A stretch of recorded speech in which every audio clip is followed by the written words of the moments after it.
What's up, everyone? Shaquille Mahjoudi here for CBS Sports, and you know who this is. He is the former Bellator bantamweight champion, and that's only because he has his new stomping grounds as he makes his debut against Mario Bautista on the main card of UFC 316 this Saturday.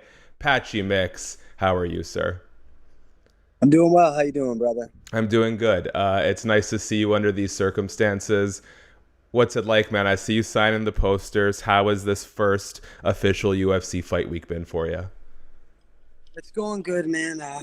Just feels like another day in the office. Like I've been here for fight week before. I've cornered guys. My fiance's fights for the UFC. She just fought for the title, so I was with her every step of the way recording it. So I know what it's to feel, and I just feel at home. I feel present in the moment, and I just feel grateful. God is good. God is good. Walk me through how this Mario Bautista fight came together. What is going through your mind when you get that first phone call? Um, just it came together because I got released from PFL within 24 hours. Ali had called me, and just an opportunity arose, and it was in Jersey on the undercard of the Sean O'Malley card. I just could not sleep. One sec, I'm on an interview. I just couldn't sleep, and I just could not sleep, and it just was, I had to take it just because it was on the undercard of the title fight. I wanted to be around O'Malley and Merab. Of I feel like course. even if O'Malley loses, he could be a potential fight for me in the future. So, and Mario Bautista is on a surging hot 7 fight win streak, and he just beat one of my idols in Jose Aldo. So, like, I couldn't let that up. I'm like, motherfucker held him up against the fence. I was like, no way. I stayed up with my eyes open all night, and then I sat up like the Undertaker the next morning, and I said, I'm taking this fight. So that's just it. I had to take it, and now we're here. You know, Speaking of The Undertaker, why is it Spike Dudley is getting his ass kicked so much by Bubba Ray back in the day? What kind of did you see dysfunctional that? Did you family see is that on my this? Instagram Yes, today? sir. You see that? Spike Dudley got it so bad, man. I felt bad for his ass, and I did. I posted that today, just thinking, damn, man. What were I know you mentioned how quickly this turnaround happens right between the PFL release and the opportunity that arises to fight Bautista. As far as maybe conversations you had had with your manager, what were you envisioning the UFC debut was actually going to be whenever it came around? Honestly, I envision my debut probably being against like Peter Yan or something, Hmm. or like maybe like uh, a Yan, a Sanhagen, a Yadong, maybe one of those names. I did, but it was his name is just as good because he's on a 7 fight win streak. He's very underrated for his ranking. And it would just be right up my alley, Patchy Mix's alley, to go the hard way, It's not the easy way. Like I don't mind taking this, then fighting one of them. You know what I mean? So it's like every other champion that's ever come over has less credentials than me. And they've like Kaya Sakara. Kaya Sakara was never 20-1 with 15 finishes. He fought for the title right away. Michael Chandler, he wasn't even the reigning champion. I'm a 3-time reigning champion. Like Michael Chandler was like 20-5 when he came over. I'm 20-1, one round removed from 21-0 with an 80% finish rate.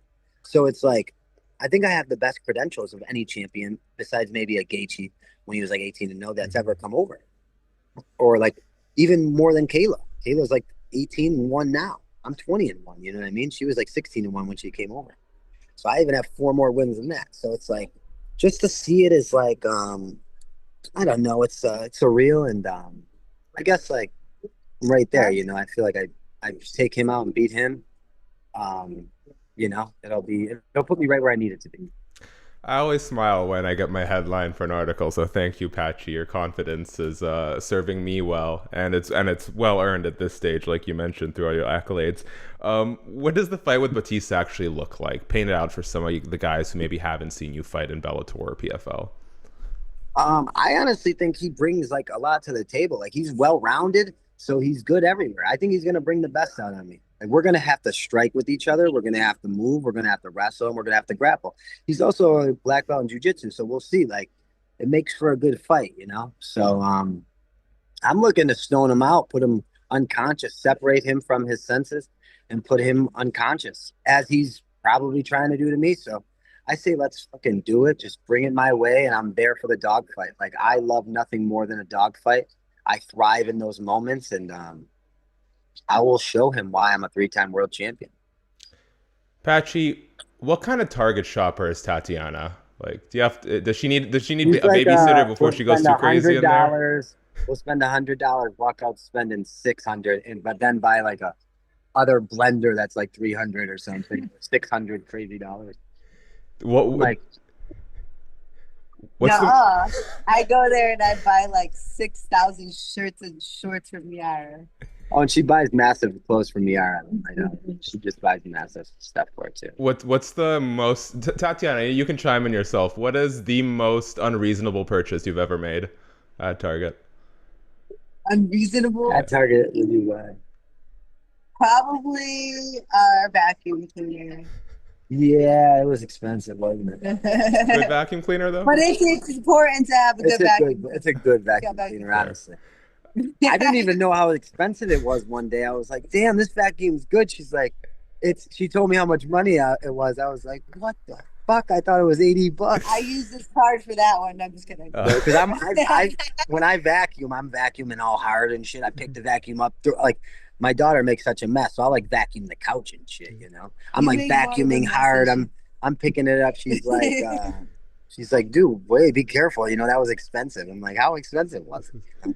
You see, Patch, you made a cameo in the last interview I did with Tatiana, so I'm hoping to keep this. I'm hoping to keep this an ongoing trend. Thank you for both being so perfect. Yeah, perfect. It makes for a better interview. Hey, are you calling you mentioned Sandhagen or Jan? I'm curious. There's no official backup fighter for this main event. Let's say someone, God forbid, shout out to Arman Tsarukyan, pulls a situation like that. There's only one other bantamweight on the card. They don't have to ask me twice. I'll be there. Okay. I'm the reigning 3-time world champion, and don't ask Mario before me. Okay. Fair enough. I think you'd make for the more interesting. I think they'll both make it. You know, they look fine. You know. No, I agree. I'm just curious. I mean, I'm looking for doing our Q&A. Yeah. He says, rolling his eyes left and right.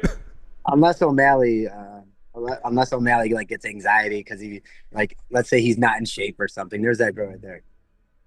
Let's say O'Malley's not in shape and he just starts getting anxiety, like, fuck, I gotta fight Merab. He might be like, I don't know, maybe I can't do this. All right. I'm sure you've been asked this question a million times. I feel like I know which way you're leaning. Can I get a breakdown? What do you think the main event looks like? Who wins? I think it could go the same way as last time, but I think that Merab could maybe finish him because I think it'll be hard for O'Malley to be losing against him and like being dominated. Like, you know, I think he might throw in the towel or like give up a submission. Like last time I felt like Merab could have guillotined him when he had him and he's kissing him in the back of the neck and all that weird shit. Like if I was in that position, I'd have put you to sleep and guillotined your head off. So I'm just thinking, you know, but don't count out O'Malley, man. Like O'Malley knocked out Aljamain, and Aljamain is fucking Aljamain is good. Just like I think Aljamain is like just as good as Merab at bantamweight. You know, they have similar credentials. Like Aljo's like 21-4, Merab's 19-4. Merab's just on this real dominant run. He's very good. Like, don't get me wrong, like very good. I don't think like, with all due respect, I don't think he's very good. I think he's very good against everyone, but I don't think he's very good against me. You know what I mean? I think I'm a whole different matchup for these guys. But he's on but Aljo was on like a crazy bantamweight streak too. Remember, he beat TJ Dillashaw, Henry Cejudo. So like Aljo was on it too.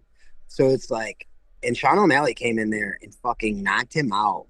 With all due respect, like I love Aljo, but knocked him out to that Superstar song. That motherfucker did it like crazy, but I don't know if Aljo was totally healthy. Like, I don't know, because you know how he I mean, they kind of cornered him into that fight, in my opinion. Yeah, but I don't know how you get cornered into a fight. Like, I don't know. Like, for me, it's like, I can't get corner me into a fight. I love, like, fuck, that sounds like the best day ever. Corner me into a fight. Like, fuck, I have to. The only thing that would be weird is if I couldn't make weight. You know what I'm saying? Like, I'd fight tomorrow. Like, literally. Like, I would fight tomorrow. I would fight today. I'd fight right now.